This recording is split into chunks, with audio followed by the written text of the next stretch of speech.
Behold, this is Illiterate. This week we are covering the Halo franchise. I just checked out the Paramount Plus series. And I dug into the back catalog of retro gear magazines. Oh, man. It's been 2 decades of trying to get this to the screen, and it's quite the story of how we're only now really getting it at this production level. We will get into the game origins, why it was different in the first place, because the original game If came out. you've never played it, if you've never played Halo before, buckle up, because we're going to talk. We're going to what it is and why it's a little bit different than everything in its class at the time, and how it kind of became the precedent of everything in its class since, and so why now, 20 years later, on the screen it feels a little late. And we're going to get into all of it. So what in the world is Halo? Let's start with the original Xbox in November of 2001 when this came out. So think about culturally, in the fall of 2001, November, people wanted an epic, heroic story of seeing the world saved. Oh, man. You primed for something to believe in. Right. And so the crunch time, is right in mid-September for the November release. Wow. So they're working on it in the midst of what has changed the world henceforth. Yeah. So just keep that in. That's when this came out, which maybe also something to strive towards, an ideal. Yeah. And who knows, maybe some xenophobic alien takeover. Whoa. Kind of like the communist Red Scare stuff. Who knows if that factors into it at all. But I don't know, I'm just saying that. But anyways, it did come out at that time from Bungie Studios, who I had no knowledge of except for this. So interesting. Yeah. Bungie on its frame, it's like, because I think about it in my 2004 brain and I go, ooh, mysterious. And now you say Bungie and I go, right. Oh, are they still and they just, so yeah. Bungie. They were originally a Chicago company. Some guys in college that started this shortly thereafter. Alex and Jason are the two main guys, and now there's hundreds, of course, but they were the original. They were working on their own video games. Marathon came out in 1994. It ended up becoming a trilogy, and what is crazy, they were exclusively for the Macintosh. And of course, we know Xbox is Microsoft and was their flagship thing. So how does that a shock? Yeah, get to be? How But did the Marathon become an exclusive Microsoft? Yeah. So Marathon was a futuristic first-person shooter. It was the first control system with the mouse. You could look up, down, pan, side to side. Because Doom for the PC and whatnot, you still had to use the arrow keys to look and aim. This had the mouse where you could look WA and D. Yeah. Move around and whatnot. Yeah. So it also had more of the lore. There were computer terminals that gave you text about the game's fiction within the game. And there's this rogue artificial intelligence and aliens, and it's on a spaceship and whatnot. But this is early 90s. And that people loved it because they're like, oh, this is Mac gaming, which did not really exist exclusive to that. The next big property that they came out with is called Myth, and there were a couple thereafter, 97. This is a completely different real-time strategy game, not first-person shooting. So it's over top of a big, massive battlefield, small units, almost like, for those that aren't video game people, like a board game in a way. Just interesting that they're trying to do different things, even as a small, couple dozen people. Yeah. Myth ended up becoming both Mac and PC, which people were not happy about that liked Mac because they said, the Mac and PC street war of the 80s. That's where I was born, baby. You're talking about where I come from. Yeah. That was war. And I don't know if it was the 90s, but they had that whole I'm a Mac, I'm a PC with Justin Long, the commercials. Oh God, that was even later. Yeah. But it was so the next game that Bungie is interested in hasn't been called Halo yet, but they're super interested in doing another real-time strategy game that overhead big world view. That's what this originally was, but instead Myth is more fantastical wizards and mages. They said, let's do our sci-fi thing in that perspective and that type of gameplay. Although they realized because it had such an open world environment, they just loved it. And they were like, this doesn't really work with the top down. We want to see it all in a different, we Yeah. want to be on the ground. So eventually it morphed into this third person shooter for some time. And it was actually shown at Macworld. They met with Steve Jobs and that he really got the hype of it. And so it's essentially a Mm. tech. I'll post a link to the video, but they kind of use it as a tech demo of like, look at what the new Mac can do for gaming Yeah. in the late 90s. Oh, very cool. Yeah. Of course, then Microsoft sees this and they buy them for their new Xbox console, which is going to come out the next year because, They swipe them right out from underneath Apple. Oh yeah, god. Oh yeah. man. Well, whatever this Halo was going to be, I think at one point was going to be for the Mac and PC, but then they said, no, we're going to buy Bungie and it's just going to be for Wow. Xbox. And it didn't come onto computers of either sort for a couple years. So I feel like some of it was we're trying Man, to at a time dominate. where Duke Nukem is your precedent, like Yeah. what you're the cutting edge. Every day something could drop and change the whole medium. It's an Yeah. incredible time. Just like it's so they buy Bungie on a whim, and they make it and they buy it out. They make it Yeah. exclusive. This is wow. Mhm. The potential they see in Bungie at that time is astronomical. I'm Yeah. just like it's a fertile buzzing moment. And they also say, "You can't be in Chicago, you gotta be where Microsoft is," so they fly them out to the Seattle area, and then Pluck, zoom. that's where they're working from, which, if you think about it, and this is in some interviews with those folks, they say the landscapes of Halo become hugely influenced by the Pacific Northwest, this big sense of exploration, the sheer Oh, cliffs, the wow. oceans, Oh, it does yes. feel They the charged it with their Yeah. move across the country. It ended up transcending the tone of the setting of the Yeah. game. It's amazing. Because some of it is there in the tech demo in the video, but it really does open up, and it's like, "Oh, yeah, this is very much This awe, the ring the world." Yeah. Is oh. yeah, but of course, with it, they don't get a free pass to everything. There's a ton of creative constraints, which we love on Illiterate to try and figure out why they did what they Ooh. did. And Mm. so the first one being reversing the approach to the design that they had, because you'd think nowadays they would say, "Oh, we want to have this free form game with missions that you can do in any order and go around." Like open world is the name of the game now, Yes. but it was the Yes. opposite for them, where they're like, no, we have this environment. We were working on this massive real time strategy game. We can't change it now to constrain you. So it's more, how do Yeah. we make this work, make this feel like this big epic battlefield, and let you do different things at different times? So for those that haven't played the game, they create alternate lines of dialogue depending on which thing you do first. They cleverly maneuver you around the battlefield so that you can do things as you see fit and utilize, a lot of the gameplay elements utilize the fact that this feels epic in scope. So, like, if you were looking at it on the script form instead of a linear 1-to-1, this happens ABC, it starts to look more like a web. Yeah.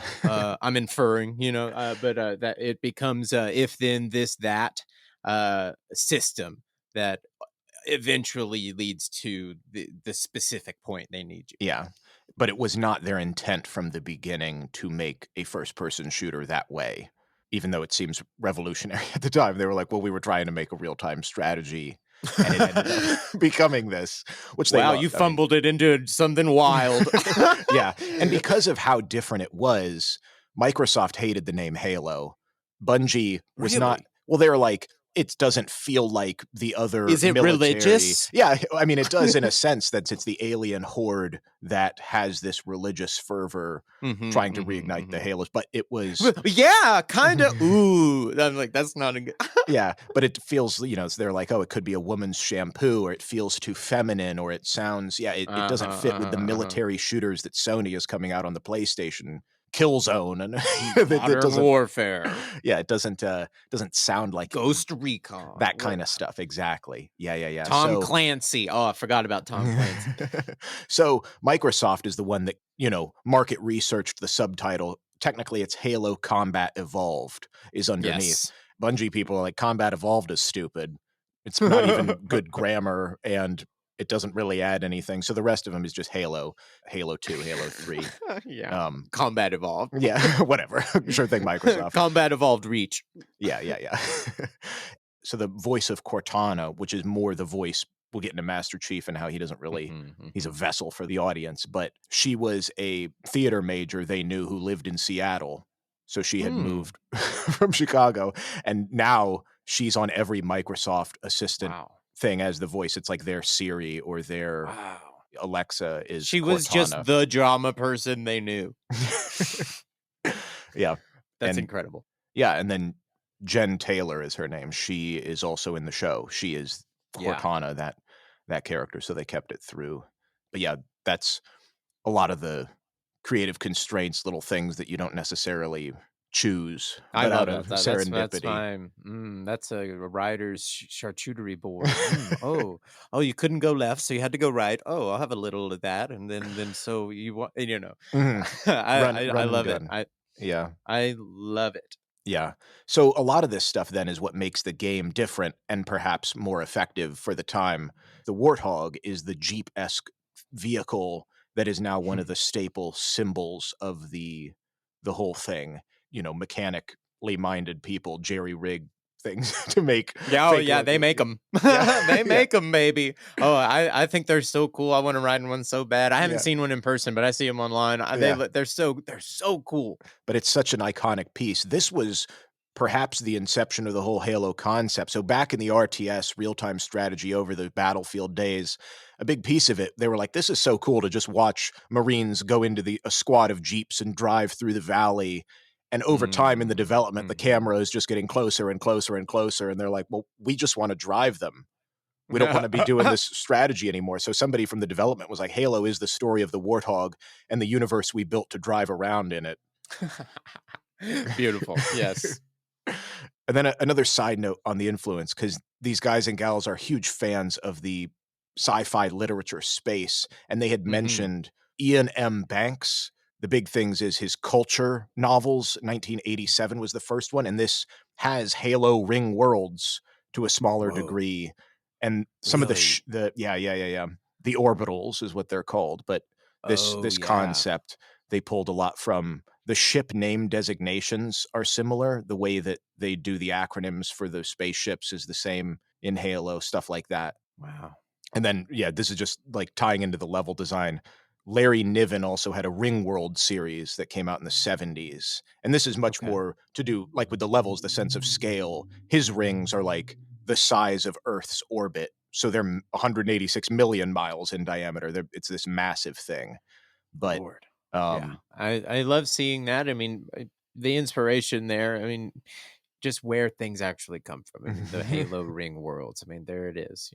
yeah. Take that idea. Let's expand on that. Well, let's use it in what would that be in a video game? It's I just the veil of the creative mystique. Mhm. It's not so it ain't magic, Yeah. like And to some extent, it's like that's kind of like what I want to keep like pulling out here in all of these shows is just like it came from something, it came from somewhere. It didn't just like grow and nurture in somebody's mind. It's like it was influenced by something somewhere in particular. I just and I love where we're getting to the root of like, oh no, the Halo ring worlds come directly out of something books. like Yeah. oh my god, it's like the Matrix, Yeah. exactly getting down to where that term actually originated and was first used. I mean, just that's it makes it feel a little bit more human that like these things become that Halo becomes this incredible like massive thing.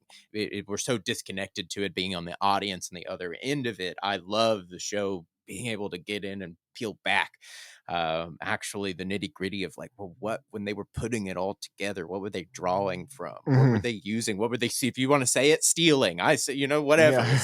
I that this is how it works. This is how it works, and we think of it from the audience perspective, so much so that we forget that it is made by humans, that Yeah. it's made by people, that we can do it, that the creative veil is not just it is a man behind the curtain in Oz. Yeah, yeah. That is exactly it. So, Well, in some of these video game magazines from long ago that I was looking at, in these interviews, somebody in the development was, in essence, explaining it as like, we pulled from a lot of things. This has the elements of a lot of really good sci-fi stories, but also they're equally in really terrible sci-fi stories. So you can take it as you will in terms of you might hate those things or being like, oh, this is old 1970s sci-fi garbage, but it also is some of the greatest stuff you've ever seen has these elements. So they Yeah, know yeah, that yeah. going in too. It's just tweaking the dial just a little bit or doing what you're true to or what you were Yes, interested yeah, in, yeah. driving around in a warthog. They wanted that was core to what they cared about, and it ends up being a huge piece. Yeah. The experience, yeah. So speaking of the experience, you were humming this before we started recording, but the music was also so crazy Oh, for something yes. for something like this. And the way that this guy who figured it out gets into it is kind of interesting. Martin O'Donnell is his name. He does some of the voice. He's the voice on the title screen, the main voice along with the Oh, choir. cool, But he's also yes. the musician, the composer. One of his friend's kids, so he's a bit older than the 25, 30-year-olds working on this. Mhm, One of his friend's kids was working on this game Myst, not Myth, but Myst, which was a different company. And mhm. his friend's son and those other guys were playing a game called Marathon, Bungie's first person Hmm. shooter. And he's like, Yes. this is crazy. O'Donnell pursues Bungie and says, what are you doing next? I want to do the music for it. And they hire him 10 days before Microsoft buys them. So then Whoa. he's on it for the rest of it Oh, until 2014, I believe. what a lucky train he just boarded. Oh my god. Yeah. To the moon. Yeah. Um, Incredible. and then they were like, we want something like you said, Halo, it's got this religious undertone. The story does as well. We want this archaic, Mhm. mythical Mhm. quality. And so he came up with the chant stuff. It really helped spur a renewed interest in chant music. I'll post a link to a 2008 Really? New York Times article, as well as not only that, but like classical score as work in the video game field. Who would think that a Yes. Battlefield game would have a full piece Yes. orchestra, this and that? Like, it wasn't just the bleeps and bloops anymore to fill in the gaps. This is Yeah. a pivotal piece of stirring emotion for moments in Yes. gameplay. He designed the music, and this was very new, to be interchangeable, combinable, variable length, less or more intense. So he would sit with the level designers as they're walking through the gameplay and be like, what would work here? When would it turn off and on?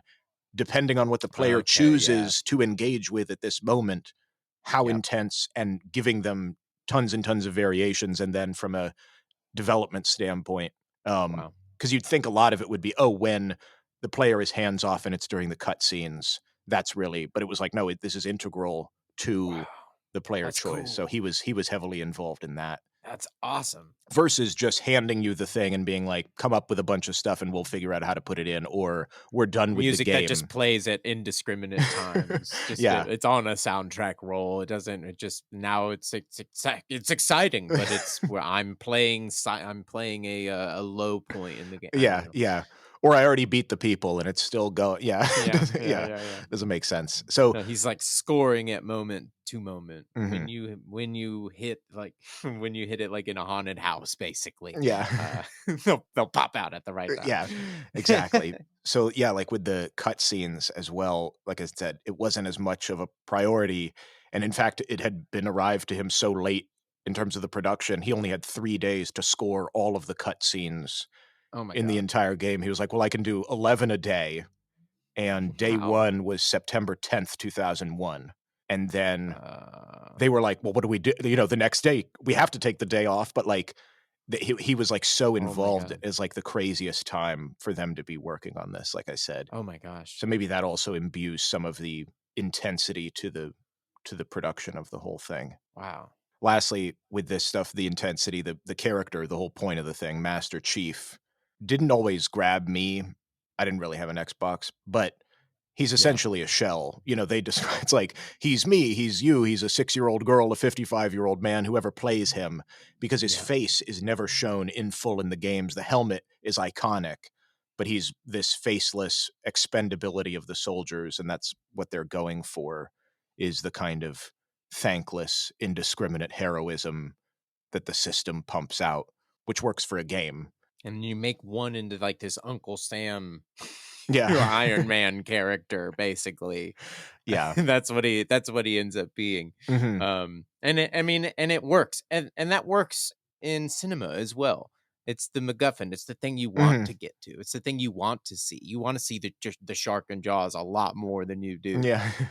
But well, that makes the moments when you see it really powerful, because then when if you were with it all the time, if you were just hanging out with the shark, swimming through the water the whole time, it'd be a little boring. You know what I mean? So that's I think for now what I'm hearing in the story here is I never appreciated the impact that 9/11 had on Yeah. it. I never, ever, ever, ever.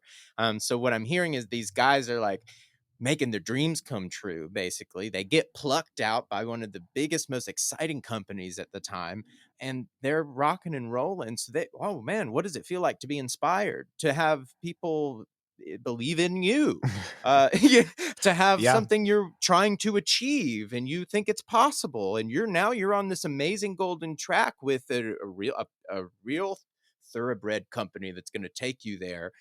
In the midst of all this, oh man, you're being inspired. Oh, the awe, the Pacific Mountain. Nine Yeah. 11 happens. And then suddenly everyone in the country is looking for something to look to, Yeah. something to hope for, some way to feel connected, a looking for a community, looking for a bond, looking for strength. And so when I think about that in terms of what the functional device is for Master Chief, when Yeah. you are the person wanting to get a glimpse of him. There he is. Mhm. He's I'm getting big All Might vibes for my anime people out there. Yeah. that's the vibe of it. And I've just never really appreciated where all of that is really born out Yeah. of. And I think that's super powerful. That's super important. And I think that actually makes a good point for me later when we get into talking Mm. about the show. Yeah. Well, that thanks for highlighting that because I had looked into a couple of references that they pull from. They're more highlighting earlier on the almost nihilism of the situation. So the name Master Chief, they were looking up ranks in the US Navy, and Master Chief is an odd rank. You don't really hear about it that much, but it's the highest officer rank that's considered expendable, meaning they could be sent to fights. Like they wanted to call him Oh, that's provoking. Yeah. commander so and so, but commanders can't do this, go into the fray, but a master chief can. That would be a series on the History Channel right now Mhm. if Halo hadn't used the term. Yeah. It would be yeah. That's amazing. Yeah. I did not know that. And immediately the definition sparks some provocation. Whoa, hold on. Like the highest ranking but expendable. Yeah. That to be that I mean that's a Tom Cruise movie. Yeah. Well, exactly, and so the literary reference, they talk about this book that really got them, another sci-fi mid-80s called Armor by John Stakely, and this is these military guys that have these impenetrable nuclear-powered exoskeletons, and they're constantly being dropped into battles against alien enemies, these bug-like creatures, and it's more Mhm. about the psychological toll that this would take on you if you're essentially just a machine going in wave after Mhm. wave, and Yep. also you can't be stopped kind of thing. And so Yep. in a way that negative energy they had in because there are regular Marines that you're playing with that don't have your super suit in Halo. And so Yeah. originally the Marines and the quality of them were vastly different. They were clinging on to the miniguns on the back of the Warhogs, crying, upset, worried, and they were like the players are not encouraged to play this. It seems like a dying war, a last fight, which is what they wanted. But now if you go back We're and play Halo. losing this Right, battle. right. Well, they changed Yeah. it to where the Marines holler and scream. They go woohoo when you jump, like they're with you all the way because you're Master Chief. You're gonna you're gonna lead them to victory, and it does change the experience. Yeah, like you said, you've got this. We can do this now. Like we need a Yeah. hero, and you're that hero versus everybody around you worried whether it's going to work out. That was not always the case. So that's interesting that got shifted around at some point. It's also interesting on the onset. I mean, this is really right. I mean, X-Men 2000, Hmm. Spider-Man 2002 were really on the onset of the superhero stuff that's emerging. And so it's like, man, the interest at B wasted no time making like a soldier into a superhero. You know what it's just it's funny that 2001 this fast, that fast. I mean that notion. I mean he really is a superhero army general. I mean and it was so blatant to me, the patriotism even Mhm. at the time, the notion just behind the character pulled in people who were into, into being cops or into, joining the army, Yeah, to be yeah, quite frank. I mean, that for was sure. that was I mean, and it's everybody. We played it in art school, but it just, that was such a bore the forefront, I think, of the audience. It's very interesting now thinking back. That it's almost no mistake. Yeah, Yeah. it's just very, and at the same time, for that to be for a character like that to emerge so fast is just peculiar. Well, and the big response to the game beyond the peculiarity of drawing down on that character is, of course, like you said, we played it. What do you mean we? Like together, the multiplayer is what defined Yes, it. And we haven't even talked about that at all. But that's like how people got to such a foaming at the mouth fan base quality. yes. Although the multiplayer was not a core component of it. The whole thing was scrapped and redesigned from scratch 4 months before release. Oh, So you're talking, God, man, what? what, August? Yeah.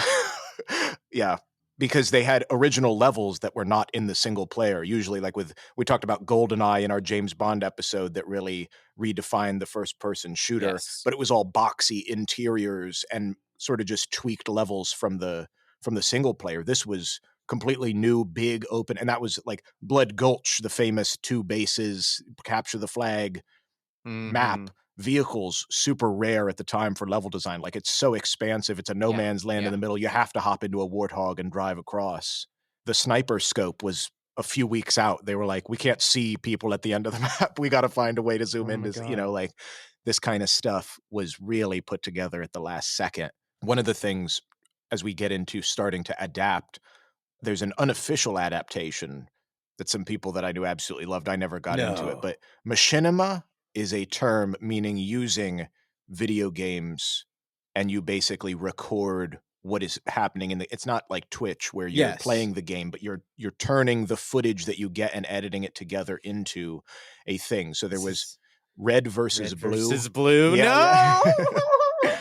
So this Yeah, my stepbrother sent it to me yeah, at the time. Yeah, no, I was receiving the episodes. I I'm mean, oh god, massive. what a blast from the Massive. So past. this is opposite. It's a comedy series. Like I said, using footage, people would go into the multiplayer portion. They figured out glitches where you didn't see the aiming reticle, you didn't see the HUD. They found glitches to where you could put the gun down so it didn't look like you were pointing a gun at people all the time. Like, they figured all this out, and it's sort of military humor parodying video games, but kind of the bureaucracy of being in the military. And this all Yes. started in 2003, and I remember it, people loving Oh it. But I man. didn't realize it's lasted 18 seasons of like 20 What? episodes or so each. The last season was in 2020. Are They you kidding me? Oh no, my god. Oh my so god. it Oh, it whoa. made its way to Netflix, actually. They bought What? some of it, yeah, and put it on there. It's huge. This is blowing my mind, dude, because I don't feel like I've thought about it in 15 years, Yeah. and I was certain that it was just like an internet thing, Blip, and it was no. one of those very like pre-YouTube like entertainment blips that just like, like a phenomenon fad. There's incredible cultural, beautiful things lost because they just weren't didn't exist on YouTube at the time. Yeah. But like, maybe they did a couple seasons of it on their own and just a very independent thing. And you're telling me that it's a real deal. Oh, my brain hurts, Yeah. Taylor. And regarded well from what Oh I man, yeah, saw. I It know. I didn't mean, oh god, it because didn't I mean, fade. the construct of it all was all there. I mean, you hit it right on the nose. I mean, it was very much the bureaucracy of being on the military. So it was the answer to like anybody who was into Halo because of the military aspect of it. It was really funny because it was hitting you with the monotonous day to day, the why are obviously we red here? tape of all Yeah. exactly. So it's like Almost I don't like know I Catch-22, which we covered yeah. as well. Yeah, why are we in this war? Yeah, What are we doing? yes, Yeah. yeah. Yeah, definitely. Oh man, thanks for I completely forgot about that, and it wasn't even anywhere near what I say at the top of the show. It just keeps going and going. There's more Halo, and there's more So Halo. that's like the what you could say is the first TV show slash movie, though not an adaptation. Yeah.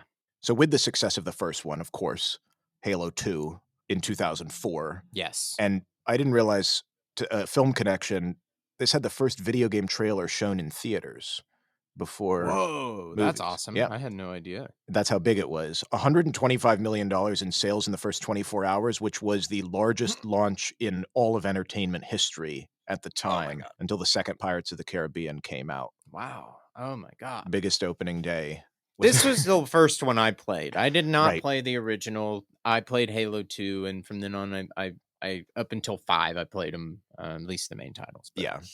Well, um, and because this one, the first one didn't have Xbox Live, didn't have the online with the headset, and you could play with people exactly, around. Yeah, revolution and in online gaming. that's why I was introduced to it. Was Halo 2 became this like going sleepover, everybody taking turns and playing multiplayer, like playing online was like I was still like, oh my god, this works. Hello.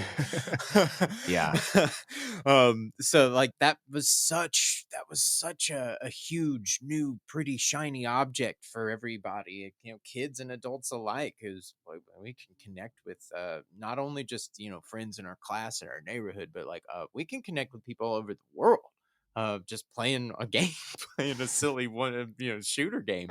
yeah, But that's how I was introduced to it, is just at a friend's house and everybody playing. yeah. And so that is what really propelled it to being like, oh, this is a big property, as well as in the second game, the single player, they threw people for a loop, didn't tell anybody, and then 90 minutes in, you play as one of the aliens who has Whoa. been shunned, and he's the arbiter, and he's supposed to almost like a kamikaze mission. And so it was so shocking. It was like, oh, you're looking and Yeah. there's these other aliens around, and then you have this claw and you're holding the plasma sword, and you're like, this is crazy. Whoa, I'm playing for the other side. I thought they were the bad guys, but it really opens up. This is Yeah. what I'm talking about with the franchise potential. Yes. It's like, oh, there's a whole mythology to this. It isn't just alien bad. It's like, no, they have a religion and they have millennia of history, kind of like Dune, where it's like, oh, this is Yes. much, much bigger Yeah. than anybody thought. So yeah, continuing on, they made a bunch more games. Bungie left after Halo 3 and is now doing their own thing. They were involved for a little bit, but But this time Halo 2 and after its release, yeah. this is the time I remember it being it really being fertile for the movie. Mhm. Not only is it you got the trailer playing in theaters, it's taking cinematic cues with how it's scoring the movie. All these things. It's speaking to cinematic elements the entire time. It was around this time that there was a lot of thirst from the audience for a motion picture. Yeah. You don't have the highest entertainment opening ever and not go, how do I capitalize on it? How do I expand on this? What more can we do with this? Obviously, the fan base wants a movie. Oh, we have it's the highest of any media ever. Guess maybe we should gun for a movie, guys. Yeah. So in 2005 is this bizarre thing that happened in Hollywood, which you clued me into. Microsoft sent actors dressed in Master Chief armor to major studios with the screenplay and said, take it or leave it. You have to They like follow. gave them a Yeah. time frame from what I read. It's like they had Yeah. Yeah. so much time to like take the offer or not. Yeah. And we're going to take It's the like screenplay away. It doesn't leave this room. These are our like terms. Yeah. Master Chief is going to watch you or watch your assistant read it, Right. and he is going to leave here with it. He's sitting in the lobby, cross-legged, flipping through Variety while you read the screenplay. It is one of the most incredible examples of like overplaying your hand I've ever heard, because it's so I would have thought it is like the idea, like the fantasy of a high schooler, like come rot. when it actually plays out in reality, it's really off-putting and odd and awkward, and you're kind of mad because you kind of would rather just talk to him. You know what I mean? Yeah, so yeah. Um, So you know, so anyway, go ahead. well, Yeah, yeah. I looked into sort of because you had talked to me about this before and being like, "This is what you knew about," and like, "Why was this? This seems like the start of this whole thing collapsing and failing, just this misstep." Some of the stuff they tried to do right, they had the screenplay written by Alex Garland, who had done 28 Days Later, Sunshine, notable filmmaker, A- screenwriter. And Jackson is going to produce, right? Peter Not at this Jackson is point, set. no. Not at this point. No, Okay, no. okay, but still, they have the They screenwriter have in the place. screenwriter and the screenplay, and the terms. A lot of the sources said the script was dense and loyal to the mythology, but light on character. I found a copy of it, actually. But I don't Yeah, know if it actually is the copy, you know, the because fabled. right. But I'll post a link to it anyways if you wanted to see. Seems Oh, like it could be. And from what I could tell, the adaptation is loyal to the first game's plot, though with flashbacks and things. But like, it's all there, same ending and whatnot. So they really didn't want to say, "Oh yeah, do something different. Here's how the story would go. Add on to it. This is a sequel. This is a whatever." It's like, no, you're just sort of retelling the thing that people make already this. know, the game in movie form. And the reason, because like you said, this seems so outlandish and like a teenager's dream of getting a movie made, is the film Day After Tomorrow, Roland Emmerich's epic. Hmm. They had done a similar thing, although it was a bit more Hollywood.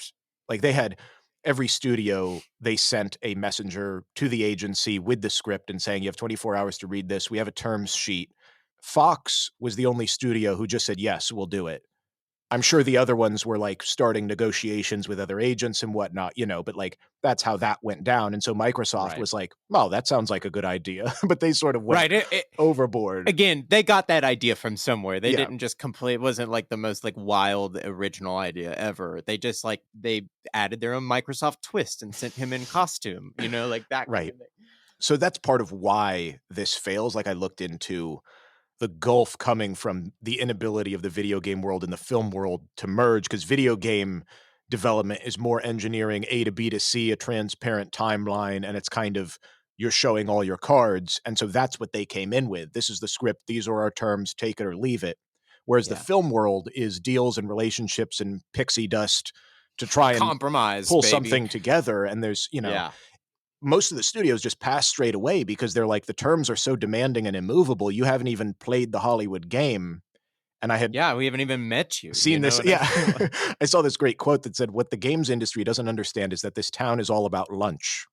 And it's so true. yes. Yeah. Yes. Yes. Let's get lunch. Let's talk about, like, Like, yeah, if oh man, if Bill Gates had flown down for the weekend and took, the head of Paramount to lunch, like we'd have got that movie, you know what I right. mean? Because it was so over the top. By this point, everybody, like you said, Halo 2 explodes. Everybody already knows what Halo is. So they already know whether or not they want to do this.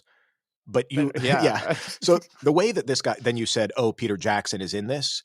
This became a co-joint between Universal and Fox. They Yeah. talked to each other to leverage a better co-deal, so it kind of screwed over what Microsoft was trying to do in the first place because they rearranged the terms. They said, "We'll both do it, but we have these plans for it." We can't walk into our town and tell us how to do Because business, immediately so they somebody's going had to some call. backdoor Yeah, exactly. They had some backdoor conversation and be like, we can both go in on this and we can do this the way it needs to be done because they don't know what they're doing. yeah. That's what happened. So that's when Peter Jackson gets involved as producer and hires Neil Blomkamp as the director, but this would have been his feature debut. And so Oh my it basically falls apart the next year because tons of god. deals issues. And looking into this, it's like Microsoft is taking a massive percentage. Peter Jackson gets some. There's two studios now because Fox and Universal Yep. are both together. The return on investment is declining so much that it's just not worth making. It looks like a great deal, but then when you have so much going on, it doesn't look like it's going to make as much, and it's going to be super expensive. So Neil left when the whole thing fell apart and made District 9. Some might say, I mean, they used props from what they had made for Yeah. this. Like, it was It It's was, the spiritual, yeah. because I remember, like, thinking about it in, like, concert band at the end of the school day and going like, "Man, that Peter Jackson Halo movie is gonna be incredible. Oh, I don't know who Neil Blomkamp is, Yeah, but I hope he doesn't mess it up." And then, like, to know who Neil turned out to be, and, like, this really, like, really interesting artist, and especially in the sci-fi genre, my god, yeah. and it didn't happen, and we never got it. It never actually came together. No, that was a different movie. That Well, but was yeah, District 9. You District know, like, which it's so odd. I have to, like, shake myself awake. They're like, "Right, oh, man, we did not get the 2005 Halo movie with, Neil Blomkamp yeah, and which Peter was Jackson." nominated for Best Picture and nominated for 4 Oscars in total. Like, it wa you know, it's like he knew what he was doing, Oh my but there was just too many fingers in the pie and too many demands, and the competition between the video game and Hollywood world that And that's where didn't the merge. tragedy, I think, lies here in the story when we bring this all the way to the new series. Yeah. Because ultimately, watching the new series, I said out loud, I went, "This would have been the coolest thing I ever saw in 2005." Yeah, And it's because this was such the cultural pinpoint. I mean, this was the touchstone that it has been copied, and it became the precedent. It's like what Halloween did for horror, like, yeah. these things set a precedent, they set a pattern, and people take what works and they add their own spin to it, and they make new things, and eventually the original thing starts to bland and kind of old and dated, because that's how culture Well, moves on and a evolves. whole term came about called Halo Killer. It was like, what's gonna beat this? And so it's so frustrating to, like, sit here in the back end of it and know at one point the potential with the people involved, and then to remember that didn't happen, and then now we're sitting in 2022 with something that feels like it belongs in 2005. Yeah.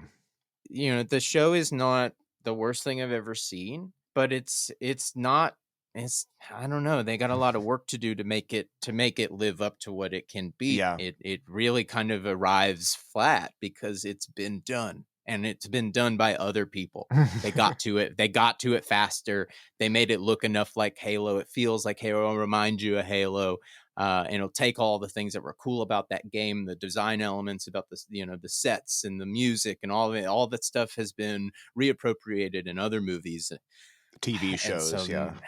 it's almost I don't know if you could do a Halo movie that would be moving the way it would have been moving in 2005 or six. Yeah. Um, Well, and I think also looking into this, it's like what they did with the Marvel Cinematic Universe, where it's like, right, these are the right, characters, this is the kind of thing, but this is like a Master Chief in a different Halo universe. This is the silver timeline of the Halo world. And yes, so he can yes. show his face in the first episode, and it's an actual person and all of that stuff.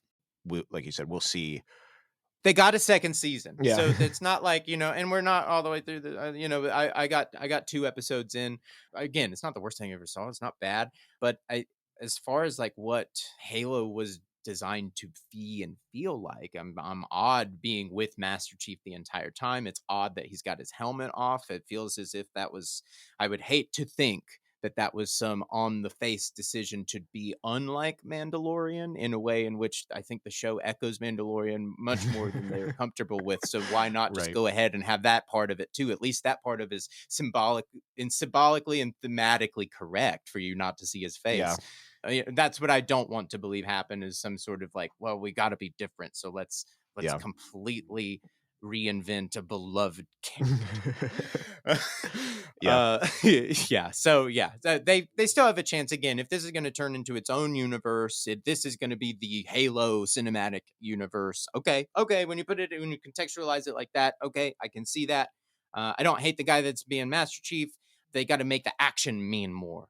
Really does feel like I would rather just go play the game, to be honest, to just get my shooting and killing done. Like, I got to have that action mean a lot more than it currently does, and I don't think that they're not trying to get there. I think that they absolutely are trying to get there. So we'll have to see what it holds for the second season. Mhm. I don't know. Are you guys into it? Let us know. Yeah. Reach out to us at ILLITERATE Pod. Thank you guys for sticking with us. Thank you, Taylor, for doing all this research. Hit the rating button. Give us a rating. Please, if you have an episode that reminds you of somebody that they're into a particular topic that we covered, send it to them. If you think somebody would like an episode of ours, send it to them. That's how we grow the show. That's how we get to keep bringing you the facts every week.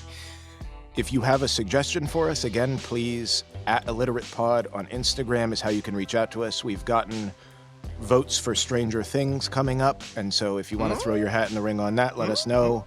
Looks like we're going to do that, but we will see what people like, so let us know @IlliteratePod on Instagram. Thank you so much for listening, and we will catch you all next week.